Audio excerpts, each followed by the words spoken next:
into gold is quite involved. It was a backdrop for the Western movie, The Good, the Bad, and the Ugly, although it never really went out that far west. It was a story of Sahara, Clyde Closer's book and subsequent film adaptation, which they took the gold into a ironclad and went to Africa, which is no way that could have been done. Absolutely no way. And then it's also Scooby-Doo has been involved in it. And you have the reality shows, The Curse of Civil War Gold. There's also a couple of other things I've seen over the years. Everyone says, I know where it is, and okay, show me. And they don't. So, all right, so how much money was there? And there are, like I said, just like there are a lot of ancient astronaut theorists, there's a lot of Civil War treasure theorists. Some say 2 million, and those are the modern equivalents, by the way. 10 million, 100 million. What we actually say 500,000, or 9.6 million today, which still a good piece of change. We know that consisted of, now, they say that part of it was made of the gold nuggets. I can't question that. Looking at the records, I can't find any mention of actual gold nuggets being involved. Gold, American gold coins, silver ingots, that I have found. And then Mexican coins, silver pesos, and so forth. So, what happened to the money? It was all spent. Okay, this is a map of Davis's route from Richmond all the way to Irvinville, Georgia, when he was finally captured by the Union troops. This is just kind of a quick reference you see right there. This is James C. Breckinridge, who is a major player in the story. He's an interesting fellow. He was U.S. Vice President under James Buchanan and ran against Lincoln for the presidency in 1860. Though he stayed in the U.S. Senate and began the war, there was questions about his loyalty. So he fled for his safety and wound up joining the Confederate Army. He served as a general and then led the war. He was the last Secretary of War for the Confederacy. He is the only active duty military personnel who ever served as Secretary of War in America. Lee, by the way, or Lee thought he was the best Secretary of War they had. Okay, here's the timeline of events. Around 4 p.m., Union forces break through the Confederate lines of Five Forks, Virginia, leading to the Danville Railroad is the only one open.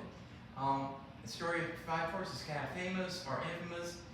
George Pickett, yes, that George Pickett, was having a shad break or a fish fry while the lines were being broke. That was enough for Lee. Pickett was fired for what was work at that point. Pickett and Lee did not get along ever again. I found one time in the South Carolina library a typescript of a letter from Lee to Hampton, on which he filed, Wade Hampton served South Carolina, that if Hampton had been there at Five Forks, he says things would have been different. Okay, Lee tells Breckinridge that Richmond will have to be evacuated, and then the next day, the 2nd, he tells Breckinridge, get out of town. So, when Davis is at church, he finds out about Lee's message. People said, and then the word got around to all the cabinet members, other officials, and they say church congregation knew something was up because they kept seeing people leaving. They assembled the cabinet, make plans to go to Danville, and at 11 p.m., the cabinet departs for Richmond with the Treasury, and then about 8:15 a.m. the next day, they entered the Confederate capital. This is the actual train that carried them from Danville. This picture was taken over a century ago. What happened to it, I have no idea. I wish I did. But if I had to hazard a guess, I suspect it was probably used for scrap metal, sometime for World War II or World War I. That was very common back then. They arrived at Danville by 5 p.m. on April 3rd. The Treasury, which is on a separate train, comes that night. That is where they met. It's now a museum, by the way. And at first they were planning to set up government exile there, but they learned that Lee had surrendered, and so they realized, we need to get out of here. So they take that Danville by train to Greensboro, And 2 days later, he arrives in Greensboro, in part because the trains they were on were in horrible shape, and so were the railroads. On April 13th, Davis met with General Joe Johnson and General Beauregard in this spot right here, where they basically told him the war is over. I mean, Davis had this wild vision that that 150,000 troops were going to come rejoin the army, and everything would be hunky-dory, all that, and they said, God, sorry, ain't happening. Davis led by Greenville by horse after days' discussion with the generals and cabinet officers. $39,000 was paid to soldiers in Greensboro, which left $288,000. They've also used the money to pay traveling expenses. Davis was very particular about making sure that everything was paid. He would not accept any charity or donations. Anyway, you can see Jamestown, Lexington, Salisbury, Concord, Charlotte, April 20, which ironically enough is Adolf Hitler's birthday. Anyway, Davis learned that Abraham Lincoln was dead.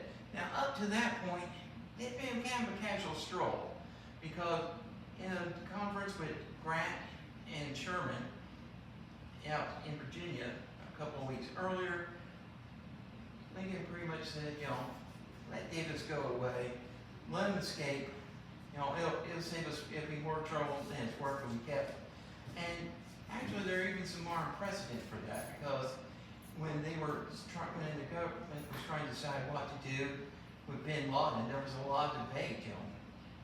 What do we do? And I think killing him solved a lot of problems with the government, because they were afraid that if they put him on trial, it would be all that would be on the news every night, and that people would try to free him. And I think some have been saying that what they're thinking about Davis. All right, and then the next day, the 22nd, Davis learned that Johnson surrendered to Sherman, and then on the 26th, he left Charlotte. He targeted way too long in Charlotte, because, as I said, Lincoln had wanted him to get away. But now that Booth had shot Lincoln, and there was a lot of speculation that Davis may have been behind it, Davis was a marked man, and the entire U.S. Army was now looking for him. On the 27th, the last Confederate cabinet meeting was held in Fort Mill at the Springfield Plantation House. John Reagan replaced George Trenholm as Treasury Secretary. And yes, Trenholm Road, I'll talk a little bit more about it. Yes, Trenholm Road in Columbia is named after him. They met in Yorkville, the home of Dr. J. Rufus Bratton. I need to find out if he was related to the Brantons of Brantonville fame. That house sadly no longer exists. It stayed in Unionville, Union, South Carolina. Union got its name because a couple of churches shared a church building, and so it was called the Union Church. No political intentions. I'm sure during the war they kind of regret that. And there's this marker right there in front of it. The house is still standing. It's in decent shape last time I went by it, but it could use a little TLC. And then they stay at the Lafayette Young House in Lawrence County, the Thomas Gary House in Cokesbury, South Carolina, and then Abbeville, May 2nd. The last council of war at the Burke-Stark Mansion, and basically everyone there told war's over, no one wants to fight. David still wanted to fight it out.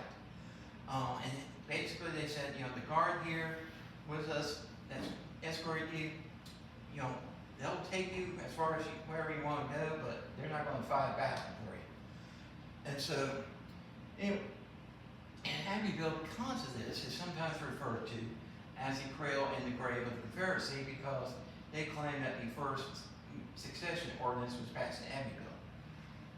And they made plans to leave Olympia that night to meet Davis's family in Washington, Georgia. This is a map that shows a little bit more detail about their route. That's Columbia there, up there in that part. And remember, they're still being chased by the federal government. May 2nd, the remaining money was seen in various bags, pouches, and crates and kegs. It had been split up to be given to all the various members of Davis's party, but Davis refused to take it. In fact, the only money he carried on him was Confederate money, paper money. And so they refused. Breckinridge was authorized to pay the soldiers who were serving as escorts for Davis. Then in Washington, Georgia, they had sort of a mini council war. They said it was the last cabinet meeting. Not true, really. Not even really a council of war, more of a discussion. Okay, what we're going to do now.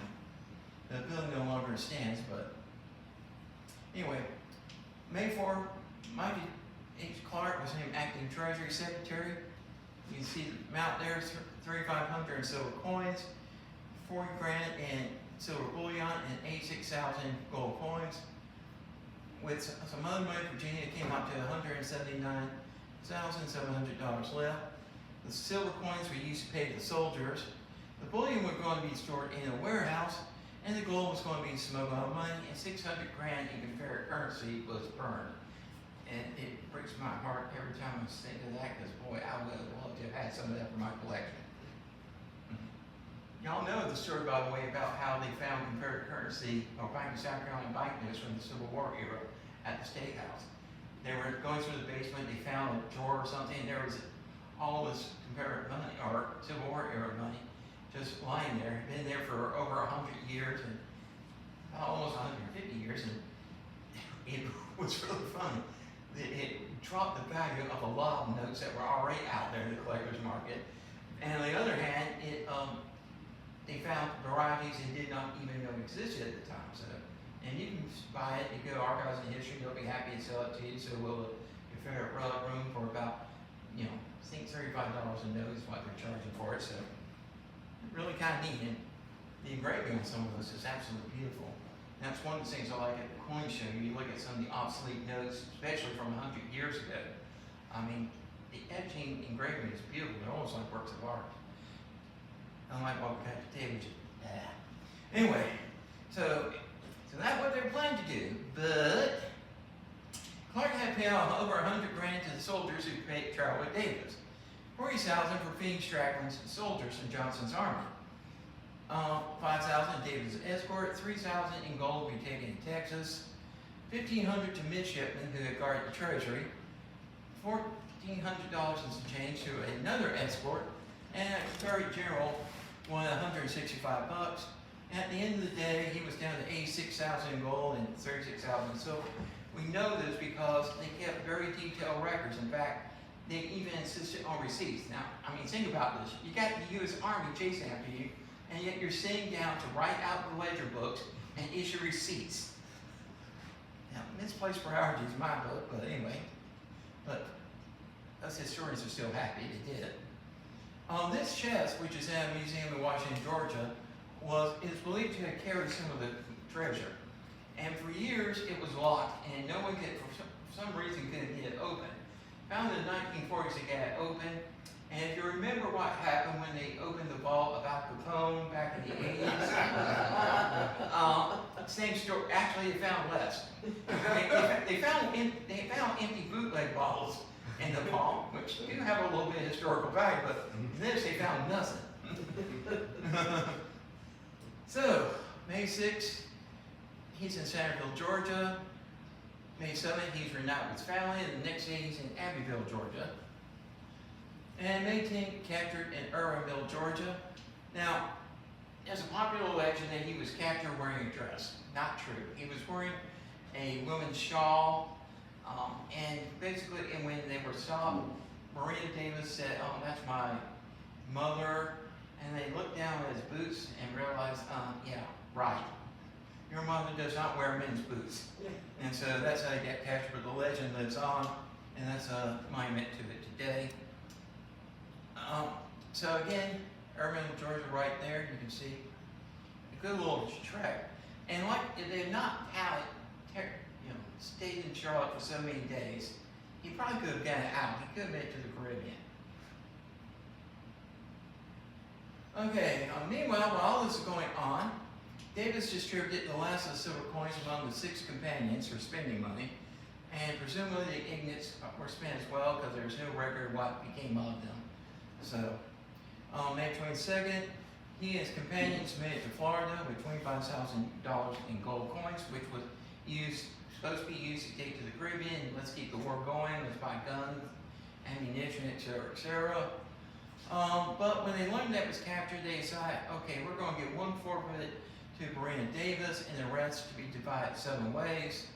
Clark's party got about a little under $2,000 each, plus $55 for travel expense, and this is in face value of the coins, I should mention.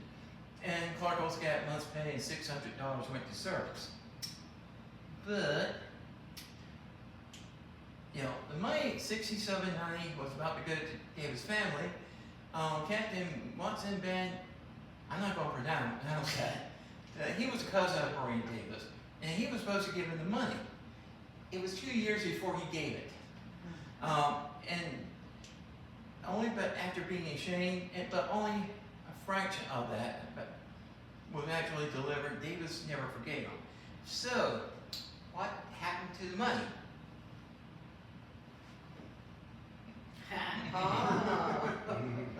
That, my friends, is your lost Confederate gold. Yeah. I contacted the people who the place is open as a, reception, event place, wedding, so forth. And I asked them, I said, how much did it cost? They said, we don't know. All the records are missing. And that just made me go, I got it. And also he had become a very successful wine and cigar exporter in New Orleans, and I suspect some of that gold was used as seed money for him.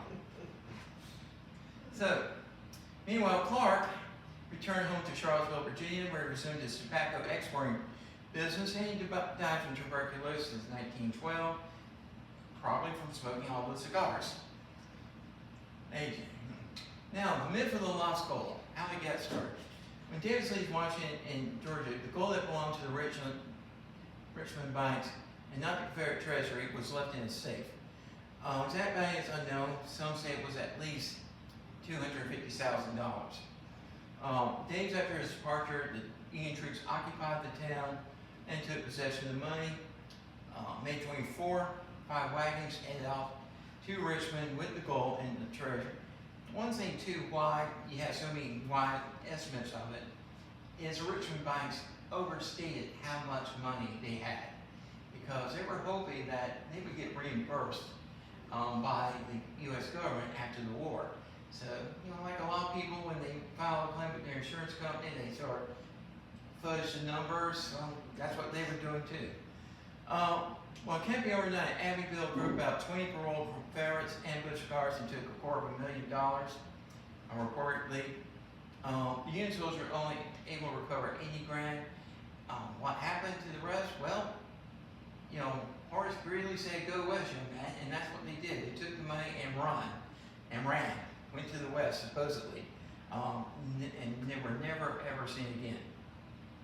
Now, a lot of stories about the treasure started almost as soon as the war ended. Most of them pretty much are wild, crazy, speculative, and basically add to the mystique of the lost cause. Legends are carried on by family and local lore, by people who knew someone or heard a story, and as it become myths. And of course, like I said at the beginning, it's become a popular subject for TV shows. In the 1950s and 60s, it was a popular subject for a lot of TV westerns, in fact. Where's the money? Well, in the United States. Some say it's in Augusta, and this is the one where I think there is a bit of truth. And the reason why I say that is in the 1940s, they were building a highway outside Augusta, and one of the workers found a Mexican silver piece, peso, that was dated from the 1850s. And immediately I said, oh, that's got to be part of the Confederate treasure. However, they did not find anything else, which leads me to believe that probably someone had it in his pocket and it fell out and landed there and stayed there for almost a century. So it is plausible that it was part of the Confederate treasure, but there's no way we can prove it. Irwinville, Georgia, Washington, and the mountains of Georgia. I talked to one person who knew someone who owned property along the route that Davis's party took, and he had put up a fence because people kept coming into his yard, property with metal detectors and shovels trying to look for the gold. North Carolina, Charlotte, Greensboro, the Smoky Mountains. Yeah, I guess there's worse gold. I guess people think there's gold in our hills. Right. Pennsylvania. This was an interesting story. A couple of people claimed that they found the gold inside the cave near an interstate in Pennsylvania. They contacted the FBI. The FBI came out. They brought a whole lot of heavy equipment, and they said, "Come tomorrow. We'll go through and you can get it." Well, they came back the next day. All the equipment was gone, and apparently any evidence of the gold. They kept claiming they've been featured on numerous TV shows saying that, they stole it, blah blah blah. The FBI said, "We've never heard of these guys." So take it for what you want. Of course, the problem with this story is, how would you get the gold to Pennsylvania without people noticing in the first place or saying something? I mean, that's one of the things I have with a lot of these stories is, people, there's, like, I think in Virginia, I saw one time on a show about a secret society that's not so secret anymore, but they work hard to protect the gold, and they're looking for it using all kinds of crazy clues that to me made no sense. But the point being is there was really that much gold out there to be found. People would talk. People would say, or people would go up and grab for themselves, and people would say, "Hey, my neighbor George suddenly is doing a lot better than he was last month." So, all right, South Carolina, Abbeville, Charleston, and here in Columbia. I'll talk about that in a second. Virginia, Danville. A lot of people in Danville complain all the time about people coming in with metal detectors and shovels and digging up their yards. True story. And the Shenandoah Mountains. West Virginia, the mountains. Somewhere in the Southwest, possibly the Rocky Mountains. Yeah. There are those who said the Yankees stole it. Which might be possible in the one that the other one from Georgia, but as far as the official, no. Jesse James buried it. And then this is my favorite. It was given to the widow of President John Tyler. Tyler is an interesting fellow. He was the first vice president to ascend to the presidency on the death of the president. He replaced William Henry Harrison. And he also married very young. In fact, I think he had the first wedding in the White House. And in my lifetime, his grandchildren were still alive. It was definitely a very December romance. And then after the war, he became, before the war, he was elected to the Confederate House of Representatives. But never served. He died before he did. What is with Michigan? Yeah, Oh, Michigan. Oh, yeah. Oh, I skipped that one. Oh, yeah. That's been the subject of a reality TV show. You're Yeah. Yeah, there is someone who claims that his father or grandfather or somebody told him that there was the Confederate treasure buried, but was something to Lake Michigan. And the History Channel has had a show, I think it was the History Channel, of them looking for it. You ever notice how all these History Channel and Discovery Channel and shows, about people looking for stuff and never ever find it? Well, Josh Cayce, he has found some stuff on occasion. He's the exception, but yeah. So it's like, again, it's like I said with Pennsylvania. How on earth could they got it up there to begin with? I would not have sunk it. I would have kept it. That's what it's, so. All right. George Shram, CSA Secretary, was born in Charleston. He was one of the richest men in the South. He was an import-export, owned plantations, and like I said, owned property in Abbeville, Columbia, and Charleston. He invested in banks and railroads, and some say he was the inspiration for Rhett Butler and Gone with the Wind. Named Confederate Secretary of Treasury in '64, but he resigned to poor health. In fact, he was actually arrested by the Union troops at Fort Mill. And they said, "Okay, where's Davis?" Everybody said, "I don't know, they left." So, in 1876. Now, the series that he hid it, or had it hid, it's kind of raises several questions. One, he was sick, very sick, came close to dying. How could he have done that? Second of all, Columbia was ruined. Charleston was occupied by the Union Army. How on earth could he have the treasure there? By the way, his house, which was destroyed by Sherman's men, was between Beltline and Devereaux, not too far where Kilbourne Baptist Church is located. So, as I said, Trim Road is named after him. There's don't bother looking. There is absolutely no sign. The whole area is built up. In fact, no one ever put a historic marker there. I think I'm one of the few living people who know the exact location. And in Abbeville, they, I remember seeing a program years ago where someone went looking for an Abbeville and Park place he looked was like covered with water and didn't find anything. Now overseas, some said went to Brazil. And now there is a Confederate colony in Brazil that is actually still around. They're called Confederados. They have big reunions and they have names like Jose Calhoun. Not just Louis. Yeah, seriously. Jimmy Carter actually visited them in the 1970s. So, there. Some say it was Canada. A number of Confederate leaders and generals escaped to Canada. The Caribbean, also another place where a lot of people escaped to. Of course, that was Cuba, England, again, exiles, and Mexico. In fact, a number of Confederate generals went to Mexico after the war.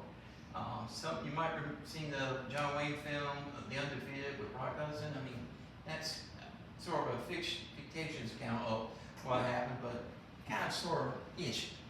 So is that the end of the story? Well, it's hard to say. I'm sure there's always going to be someone coming up with a new theory. However, since I don't want to disappoint you, I know many of you probably came here thinking that Tom is going to tell you where the money is. Let me tell you this much. A friend of mine who used to work at the railroad told me one time that they got phone calls all the time from people wanting to know where the Confederate treasure was. And they said, "Are you kidding? If I knew, would I be here?" Recently someone told me a story that a TV station up in Pennsylvania contacted one of the museums at Gettysburg wanting to know if there's any recordings of Abraham Lincoln giving the Gettysburg Address. My own experience was the state newspaper one time called me up and says they're going to be a reenactment of the burning of Columbia. And to my dying day, I regret not saying, "Yeah, we're going to get drunk on use the uniforms and burn down Main Street." I expect a lot of people would be happy. But this is actually a screen use piece of the Confederate Gold used in the movie Sahara. So, I actually get a chance to see some Confederate Gold here. In a manner of speaking. So, that's it. Does anybody have any questions? Why did they send all the gold to Texas? One of the things they were trying to do is there was still Confederates in the field in Texas at the time. Sure. Of course, the problem with that is you had to get across the Mississippi River, which would have been impossible. And also, Maximilian of France, the Emperor of Mexico, who was being supported by France, he was believed to be sympathetic to the Confederate cause. And so there was Napoleon III, who was Emperor of France at the time, he was definitely sympathetic to the Confederate cause, so that was probably the hope there. But that again, the story of the Trans-Mississippi region, which is the area west of the Mississippi, is the story in its own right. In some ways, it's a crazy story. It's one of my most bizarre stories, my favorite. The 1862 invasion of New Mexico. Yeah. Which, if anyone wants me to do a presentation on that, I'd be happy to. I've actually been to the site, and it's a really bizarre tale. And the Confederate general in charge of that, Henry Silby, makes Grant look like a key toller. Yeah, that's not an exaggeration, it's true. Yeah. So, we have these wonderful bills upstairs that were printed in the paper version or whatever. And obviously the Confederacy had access to gold and silver. They could have melted it down or whatever, but they just didn't spend the time to build like to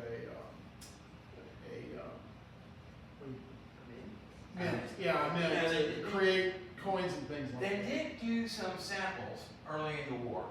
I think they did 4 coins, and I think they only did like 1 or just a few of each. I mean, Where did they do that? they just wanted to, have their own currency. I mean, No, not why. Where did they? The Charlotte used to. I think they were in Mobile or Montgomery, where they were. I'm not sure. Charlotte had that. Yeah, but North Carolina was not part of the Confederacy at the time. Yeah, and the Charlotte Mint had already been shut down by then.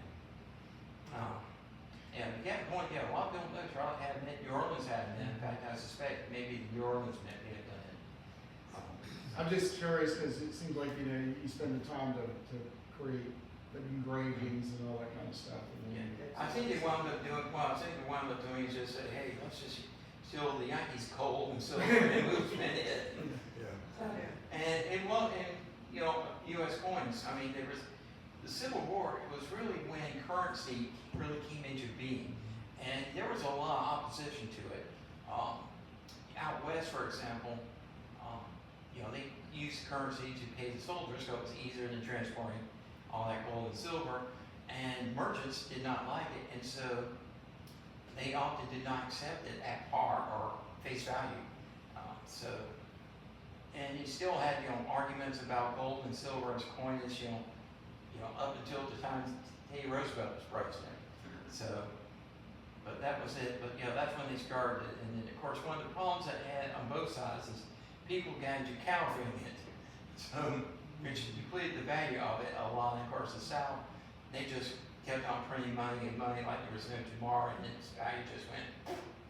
I remember reading a story about this one girl, little girl outside Camden, and she found an uncut sheet of paper money, Confederate paper money, and she used it to make paper dolls, which I say was probably more valuable than face value of money was at that time. You said that the coins that were distributed were pesos and different currencies. There have been gold and silver, American and Mexican coins. You know, like an outside possibility there could have been some English ones, but pretty much it seems like everyone agrees it was U.S. and Mexican coins. Are there ever claims that somebody said, I got one of those coins? Well, like I said, the only one I ever found any reference to anyone saying that they found any part of it was in Augusta. That one guy in Augusta who found that one peso. And I mean, and like I said, I suspect it probably was at one point, but you know, they really didn't get that close to Augusta. I suspect it was probably one of the Confederate soldiers who had straggled away or was part of the guard or going home. And anyway, that would have been, which was a big loss for him because the silver peso at that time would have been good to buy a whole bunch of stuff. And still to buy a whole bunch of stuff. Yeah, I looked one time on eBay, excuse me, see how much one would cost online. It's like kind of neat to show off. It was like $50. So, and of course, that was a few years ago. Silver is now going for about $80 an ounce. Put that in perspective, when we had our last coin show in November, it was going for like $48 an ounce. So, During those years, were coins from other countries, whatever, dated, stamped? yes, yeah, coins of that stamp. I've got a British coin from the 1700s that has a stamp on it. So, We got like 1750 years. yeah, so yeah, they stamped them, all that. Yeah, in the British monetary system, I did sing for the coin club about it. And if you want a headache, just let me explain it to you, because the whole concept of pounds, shillings, and pence is like, what were they thinking? Okay. All right. Okay, I'm gonna let Chris do the shameless promotions. Oh, okay. So I get to tell about books? Yeah. Okay. And about turn day. Okay. Thank you, Sorry. thank you. Yeah, so I usually get to talk to them in the beginning to tell you about all the books that Tom's written, but so when we first got together, Tom started to write a little article about the burning of Columbia, and it became this book. So after 18 years, he has this book. If you want to know about General Sherman and his 60,000 closest buddies, this will tell you all about anything that they did in our borders. So, and then while he was doing that one, it kind of had a little child. If you want to know where you can go and stand in Columbia and stand on the spots where history actually happened, Tom tells you how to find those locations here. And then he found Marie Boozer. He found more information about this one hussy, can I say that, high society, than he did about some generals, okay? So if you like the ooh la la side of history, this is the book you need to read. It's the only Confederate book or Civil War book that's going to also include the Krakatoa volcano exploding. Right? So